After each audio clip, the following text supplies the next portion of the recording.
Kindness to the weak, the oppressed, or the defeated was a virtue which was becoming to a samurai. Lovers of Japanese art must be familiar with the sight of a priest riding backwards on a cow. The rider was once a warrior who was equated with terror. In that terrible battle of Sumano-ura, 1184 A.D., he overtook one of the enemy and had hold of him in his gigantic arms. The etiquette of war at that time required that, on such occasions, the defeated should not be killed unless he was of equal rank or ability to the stronger one. The conquering warrior demanded the name of the other, but the weaker man made no sound. So his helmet was torn off, which revealed a young, beardless face. The very surprised knight relaxed his hold, helped the youth to his feet, and ordered him to go. "Flee, young prince, to your mother's side. The sword of Kumagai will never be stained by your blood. Go before your enemies come." The young warrior refused to go and begged Kumagai, for the honor of both of them, to kill him on the spot. His sword had taken many lives before, but now he hesitates. He can't do it. He has a vision of his own beloved son, who this very day went into battle. The strong hand of the warrior shakes. Again he begs the youth to flee for his life. The young man does not move, and now one can hear the approaching steps of Kumagai's comrades. "If they find you, your fate will be worse than that by my hand. May the gods receive your soul."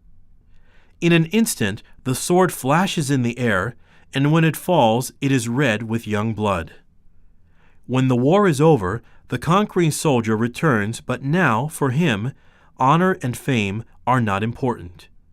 He gives up his military career, shaves his head, puts on the clothing of a priest, and devotes the remainder of his life to holy work. This story shows that tenderness, pity, and love were very much a part of the samurai's character, even at times of bloody encounters. An old saying among the samurai was that a bird hunter must not kill one which flies to his chest for protection. This does a lot to explain why the Red Cross movement, considered to be so Christian, was quickly and strongly accepted by us. Long before we ever heard of the Geneva Convention, Bakin, our greatest novelist, had taught us about medical treatment for a fallen enemy. In Satsuma, the western part of Kagoshima, famous for its martial spirit and education, there was a custom among young men to practice music. It was the tender sound of the biwa which took their thoughts away from war. The same kind of custom existed in Arcadia, ancient Greece.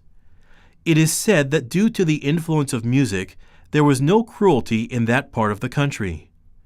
It was not only in Satsuma where gentleness was taught to the warrior class.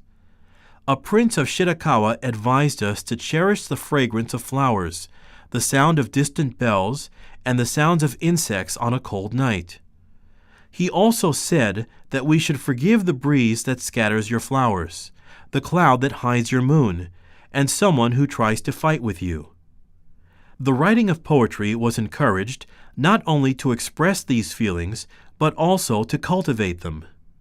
In our poetry, therefore, there is a strong undercurrent of pity and tenderness. The soul of the brave warrior could even be awakened to the sweet notes of the uguisu. Often a marching soldier would halt, take out writing utensils from his belt, and compose a poem. Such papers were found later in the helmets or breastplates of the lifeless riders. Compassion can be brought out in people in various ways. In Japan, among the hardened samurai, it was brought about by the love of music and poetry. This, in turn, brings out consideration for the feelings of others.